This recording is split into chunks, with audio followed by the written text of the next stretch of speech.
Hello and welcome to Startline, brought to you by the Manx Motorcycle Club. I'm Beth Espy and this podcast is about everything road racing, both on the Isle of Man and further afield.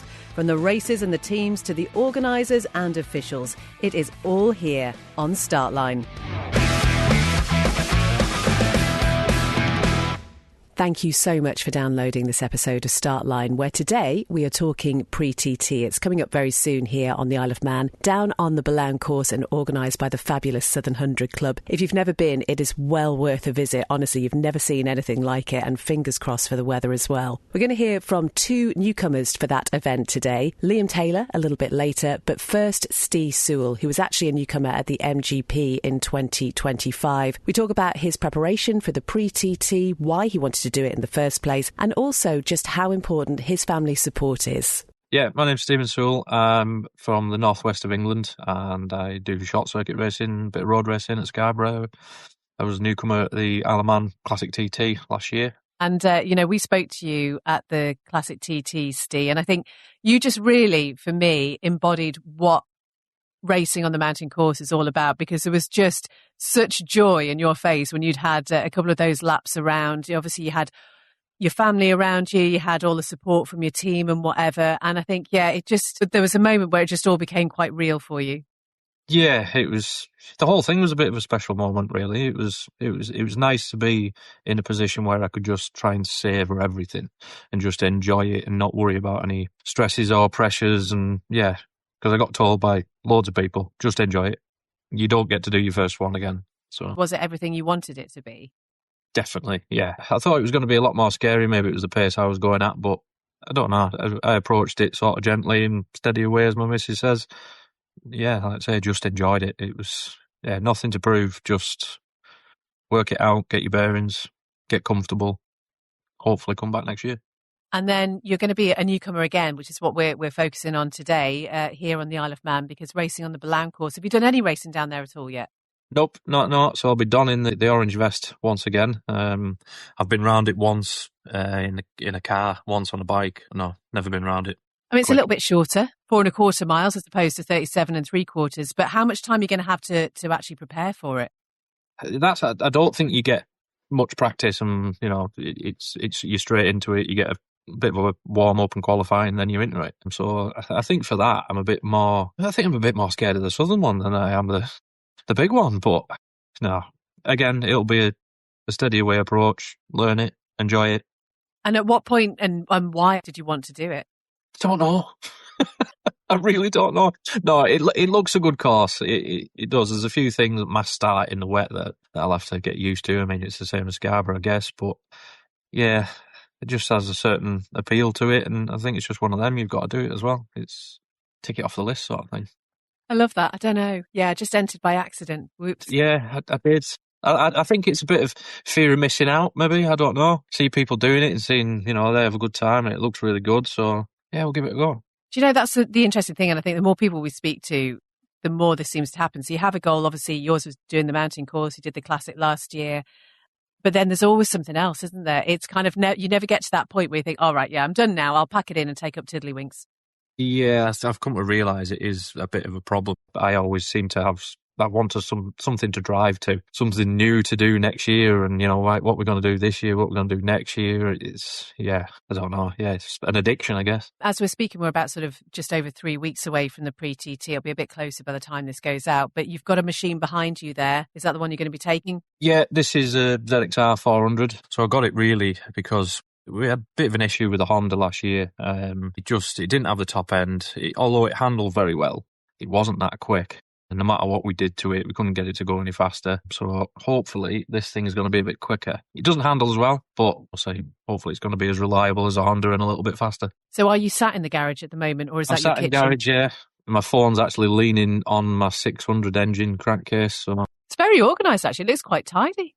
It is, yeah. The bit I'm showing you is tidy. There's just things and motorbikes over there, but it's a bit of a dumping ground. What about the team that you've got then supporting you for the pre-TT? How is that all working? Who are you bringing with you? So my missus and daughter Lily, they're coming over, of course. Wouldn't go without them. One of the lads, Andy Mason, he's coming over and he's coming on and giving us a hand. And yeah, he's been helping me a lot recently with he's been doing all my body work when I've been doing bike and whatnot. So yeah, he's been a massive help. And just remind me how old your daughter is now. She's coming up 6. Okay, so she's very aware of what is going on, and big, great atmosphere around that Billown paddock for her. She absolutely loves it. She's always asking where we're going this weekend. You know, we go to Scarborough, are we going to Wales, are we going to Isle of Man? And yeah, loves it. And it's really important to you, isn't it, to have your family with you, because, you know, it's a tough time and there's so much going on. So to have those people there that you can just rely on, that really is something that is important. Yeah, it's good to have somebody there to be a voice, you know, when you're feeling a bit nervous and whatnot. And like I've said before, for us, it is a family thing. It's a weekend away. It's a holiday. I went to Alton Park at the start of this year just to test this thing. And with school and whatnot, I had to go on my own, and it just wasn't the same. I wouldn't like to do it without family and tour. And how likely is it, do you think, that your daughter's going to want to do the same sort of thing? Absolutely not. That's not happening. Yeah, I won't be pushing her into anything. Has she got a bike at all yet? She's got 3, yeah. She's got a little petrol PWW. She's a PW. She's got a little Revy, and she's outgrown that. So now we're looking at getting another one. But that is how it starts. Yeah, I didn't start like that. I never had bikes till I was a bit older. But yeah, overcompensating now, I reckon. So where did it come from for you then? What was the point where you thought actually you wanted to get more involved with bikes?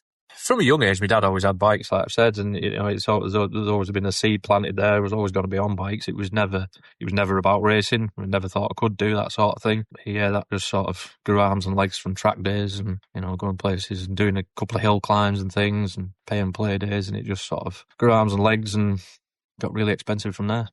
And that's it, isn't it? You know, it has to be something that you give your all to, because there isn't any time and certainly no money left for anything else. Is there anything sort of looking back over the past couple of years that you wish you'd done differently? Would you change it at all?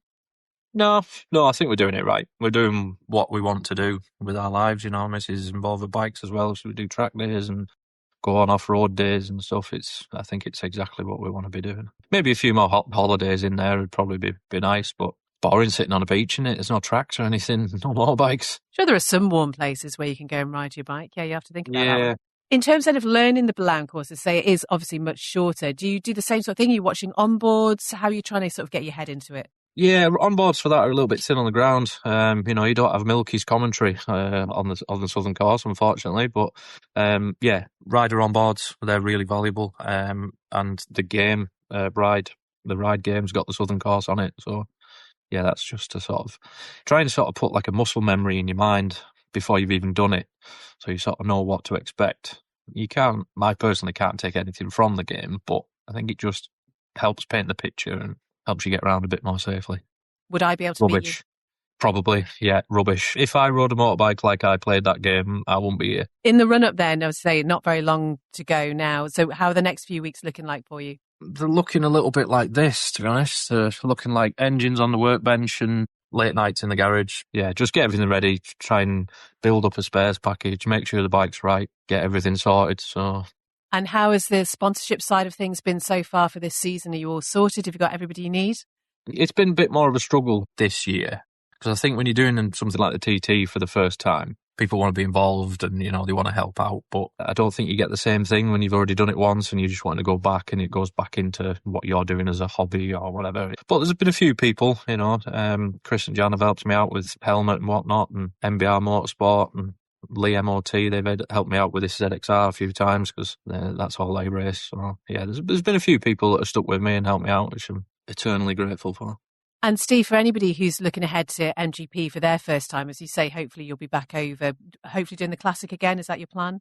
Yeah, hopefully running 2 classes, the Junior 600 and I think it's called the Ultra Lightweight now, for the 400. So yeah, a couple of classes there. Looking ahead then and thinking about anybody who's taken on the mountain course for the first time, what would be the most useful thing you think that you could say to them in terms of advice?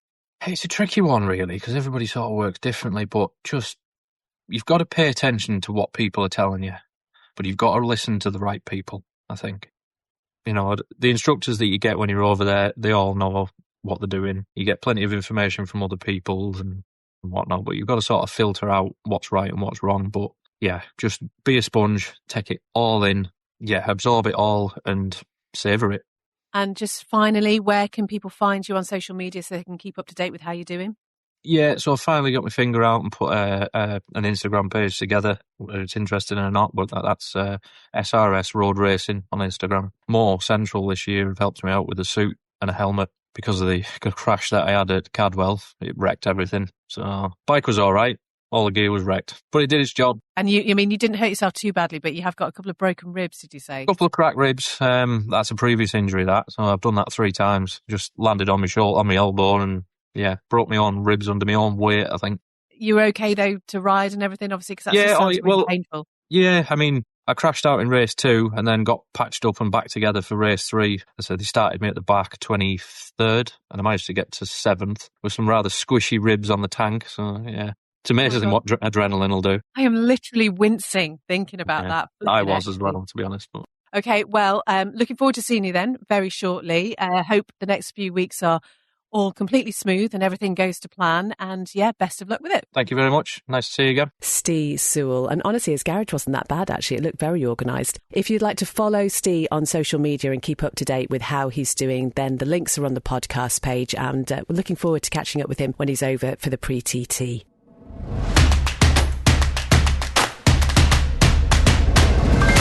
You're listening to Startline, brought to you by the Manx Motorcycle Club.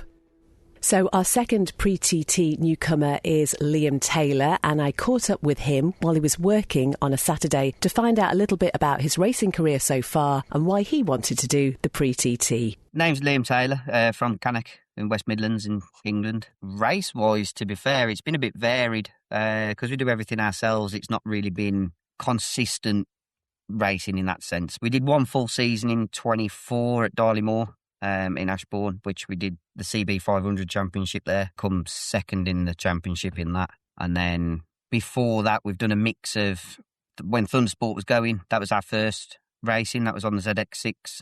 One of our friends basically, we was doing track days with. He just said, just come and do a race. We ended up doing that on the Newcomers 600s, and I think we got 4th and 5th at Alton. So I kind of got the bug for it then, started building bikes and got set up, done Tom Fano up in Wales. So some quite obscure circuits and things as well. And then last year we were getting married, so I didn't end up doing, like, even though we come runner up at Darley, which should have, I suppose, carried on that momentum. But because we were getting married, it was just like, because I got badly smashed up at Anglesey the year before, so we kind of made an agreement not to do any racing within kind of 6 to 8 weeks of the wet. So we just did a couple to get the last signatures required to get my national licence upgraded. So we did Derby in April, and then we did Donington end of September with no limits, just to get the last signature for the national upgrade. And then we got the upgrade all approved and stuff over Christmas. And then I just thought, we'll take a punt. Now I've got my national, I'll put an entry in for the pre-TT because a few friends in that race. And it kind of intention was to put my name in the mix, ready for the following year, not expecting to get an entry accepted. And then, a few weeks after, got the email saying you've been approved, blah, blah, blah. I was like, need to get a bike built now. So, we've got 2 ZXR 400s, early 90, 91, 92 models, which have been a pain to get parts for, we'll put it that way. They've been fully stripped and rebuilt. The ones done, tested that Monday at Donington Park, which went as expected, few little niggles, nothing dramatic. And then, basically where we're up to in that kind of sense. I suppose moving forward, I quite like the road side of things. It's something a bit more, not necessarily danger involved, it's just a bit more of a buzz with it. And have you watched the pre-TT in Southern and stuff like that? Have you been down there? No, so ironically, even though my mum lives on the island, I've not been over that much. And then when I have been over, I think we did the TT in 24. So it's first kind of proper time watching that, which was unreal. Even for someone, obviously, when you're racing and you think, but even to see them come past, it still gets you. And then obviously I've come over and done Derby and watched a few bits over there, but never watched the southern side of things. It's just a lot of my friends have raced it. A few of them have gone up and they're doing the Manx Classic, and then a couple have been approved for the Manx this year. So it seems to be that kind of gateway working the way through. So potentially do something more next year, but we'll see how this one goes first. Do you know, and I've said this to everybody who's been doing the pre-TT, but as a race meeting, I think it's hard to beat this one in terms of just the whole atmosphere, but also the club that put it together. They are so supportive, obviously known as the Friendly Racers. And I think that'll be something quite special to be part of. No, looking forward to it. Like I say, I think there's about 5 people I know that some are local to us. One's just moved over to the island. and they're in different categories. There's about 3 of us in the 400, like this junior super sport one. But obviously, they're no longer newcomers in that sense. So it'd be interesting to see how many newcomers there are in this category. So should make things interesting. I mean, I'm not expecting any sort of results in that sense. For me, just getting over there and having a go and finishing will be kind of the goal to start with, and then we'll start pushing forward, then ready for next year kind of thing, because it's been a lot to learn with the new bikes, and then obviously same again, it'll be get as much track time in before we come over, get some more laps in, and then kind of this year's been not a test because we are more prepared than that, but kind of see where we get to and then see what we need to improve on and sort for next year, basically, and then hit it full steam then. In terms of learning a course like the Billown circuit, how do you do that if you haven't got the chance to come over and do laps of it and whatever? Again, luckily, because a few friends have raced last year, so it's been watching a lot of onboards. They've sent me videos, they've taught me through some areas, setups, things like that, so quite fortunate that they're happy to share that experience and knowledge. So we're not exactly going in blind, but we're not expecting miracles with results and bits and pieces. We do the racing more just for the fun of it, not to get the finishes. In terms of the people that you're bringing with you, who have you got? Yes, my wife will be coming over. She's very supportive, thankfully. And then, just my mum obviously lives over there, so she'll come down. But apart from that, we do everything pretty small, close-knit. Got a few friends that obviously help me with the bikes, and then business-wise, like my friend's got a CNC machine tool company, and he sponsored me for a few bits, so yeah, we've got a bit more help this year, so it's going well. Otherwise, to be honest, I don't think the bikes would have got ready in time. And what does your mum make of it all? Obviously, she lives over here. Motorsport, big part of Manx life. She's got me into the bikes from a young age anyway, but yeah, after my big crash I had at Anglesey, she didn't want me to carry on riding, but as you know, it doesn't matter. You don't really stop. It's kind of that. You can't get that kind of feeling anywhere else. It's a bit hard to replicate. And so has she ridden bikes herself, or has she just grown up loving it? Yeah, she's rides bikes and that as well. She hasn't rode them for a few years, but she's all growing up. All my family used to ride and that, so it's kind of inevitable. Yeah, there was no chance of you not doing it. And I should say, we're speaking sort of like the first bank holiday weekend in May, so just under 3 weeks to the pre-TT. A Saturday morning, you could be in the garage tinkering around with a bike or out there doing a police meeting. But are you working today? Yeah, a couple of hours work this morning. I've got about an hour drive home, and then we basically the one bike's done, finished. The other bike's 90% there. Just a few little bits of. After Donington, it was more not necessarily issues, but things that we can already sort out on the other bike ready. And what is it you do for the day job? Construction project manager. So just look after lads on site and mix of everything. Could be something from 10 grand job to £1 million refit. So day job's quite hectic, can be long hours. So it's definitely made building the bikes few early mornings, trying to get stuff sorted, and then because we do majority of the work ourselves, so all the painting, all the mechanic side of things, obviously there's limitations on what I can do, so I can call in a few favours, or otherwise it goes to a garage local and gets sorted out on them sort of things. I guess having that as a day job, does that mean you're quite organised? Is that a skill set of yours? Relatively. You'd like to think better organised than what I am. Yeah. Looking at the garage at the moment, you would think otherwise. It's a bit organised chaos. Yeah. It's all fine. It's how it's meant to be. Sporting a John McGuinness hat. Did I spot that that's signed as well? Oh, yeah, this is from last year. You know, we've often talked to people about who their sort of racing heroes are, the people they sort of look up to and want to emulate. Would you say is one of yours? There's not necessarily one specific rider in terms of achieving, but you can't knock him for his longevity and the fact of how quick he is still and consistently, regardless of what he races in. And then it's nice because we do Stars of Darley the end of the year, and it's nice that he still comes to that. Obviously, someone of his stature in the riding industry as well, for him to come to quite a small local circuit in that sense. He doesn't have to, but it's nice that he does. Yeah, I think he is one of the most down-to-earth people you could ever meet, and he's a real ambassador for the sport. So I used to marshal at Darley when I was about 16, 17, and we met him then, and had a chat with him in his camper and a coffee and all the rest of the stuff as you do through the years. So it's like he's been going there for a very long time. Yeah, obviously the pre-TT, you do have some of the more well-known road racers in that paddock as well. So it's a bit of quite a weird feeling to know that you're sharing a paddock with some of the greats of the road racing as well. Well, that's a brilliant thing about it, isn't it? And I think it's a real leveller. In the road racing world, it does seem that there is that genuine camaraderie. I know we talk about it all the time, but how supportive people are. And, you know, from the top down, you know, John McGuinness obviously gives a lot of advice out to newcomers and whatever, and he's always available to talk. But yeah, just thinking, I suppose, you as a child sort of like looking up to all the road races that you were seeing and then actually being part of it. That's a weird kind of full circle moment of going, actually, we're in the paddock with them. Not necessarily obviously knowing them and that kind of thing, but yeah, just to be in that same environment in that sense is mad. So how are the next few weeks looking for you? Not too bad.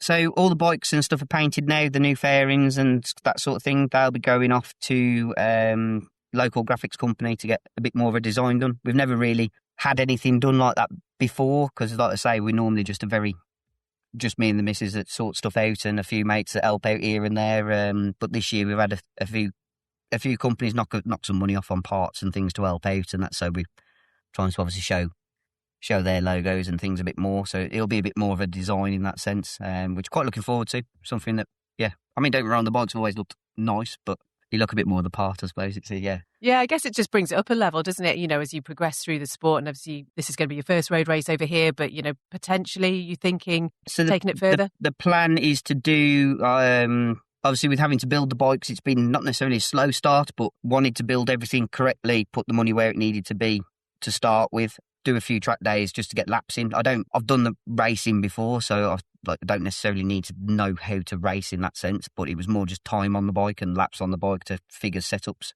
So that was the plan that was made start of the year. Then we'll come over, do pre-CT, and then I think the plan is to do Oliver's Mount.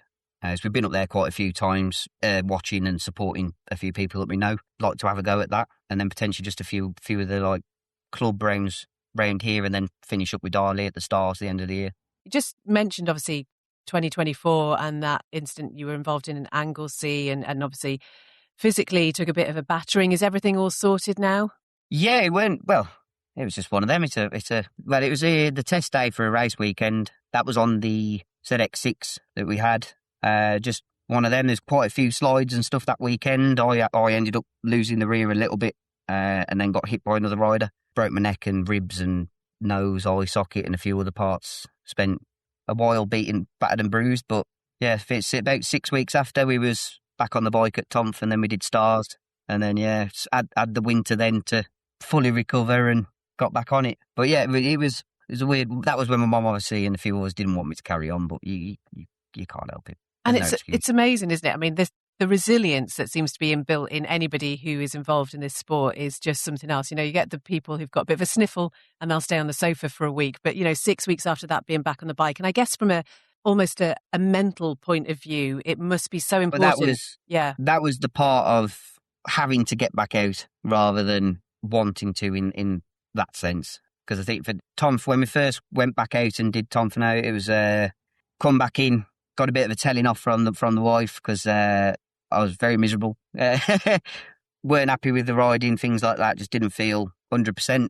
Just riding very stiff. Felt obviously with what happened, it's natural to be like that. But then it was like, right, we'll do the Stars of Darley. If I feel the same there, we'll just pack it in. I'm not riding like that. It's not worth it.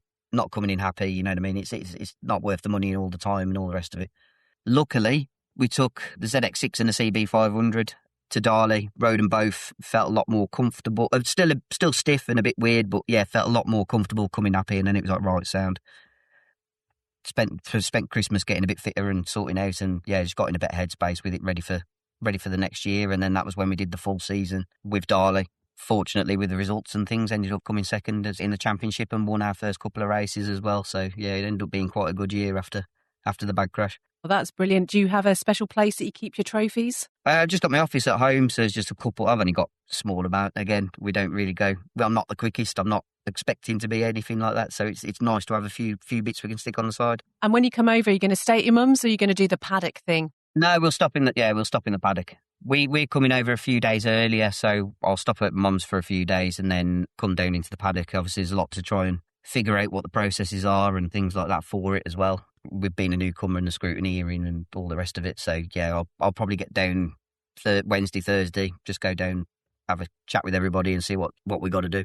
Honestly, Lynn, we hope you have the best time. I think it's clear how much joy you get from doing this, which is absolutely brilliant. We've got our fingers crossed for the weather as well. If people want to keep up to date with how you're doing, are you on social media? Yes, I've got a Facebook page. Again, I try and put on a few bits here and there, but I'm not massive with the social media, as probably most of us aren't. But yeah, we've been trying to put more on anyway. I've always used it more for my own kind of where to save stuff and what we've done rather than promoting things in that sense. But yeah, I know you need to start, especially try and get a bit of help nowadays. It's because it is definitely tough to do everything on your own, as everybody does. Yeah, and it's also tough to have those conversations, isn't it? Because I know a lot of people in your position feel really bad going and ask people to support what is essentially something that you love doing. And it's difficult for sponsors, I suppose, to get much out of it other than like a name. Yeah, well, that's it. I'm quite fortunate that, like I say, two of my friends, they've got a CNC machine company, it's King Machine Tool Services, and they've chucked a decent bit of money at us to help get the two bikes ready in a short time, really. So yeah, they've helped out massively. And then I've got a few friends and family that have also helped out with a few bits here and there. And yeah, it's definitely been a team effort to get sorted. Brilliant. Well, I say we wish you all the best. We'll put your links on social media. I hope the rest of your working day on a Saturday, which is rude, goes okay and you get back in the garage soon. Yeah, I'm done now. I've done my bit, so I'm just travelling home. I've got an hour back home, and then we'll be in the garage and finishing off the second bike, and then should be pretty much by the end of the week ready to take the bike to the dyno, get everything checked over again, just to double check it, and then ready to come over and have a go, see what happens. Amazing. Liam, we'll see you then. Thank you so much. Thank you. Liam Taylor, who hopefully has got everything sorted now for pre-TT. As I say, not very long to go. Once again, all Liam's social media details are on the podcast page, so do give him a follow.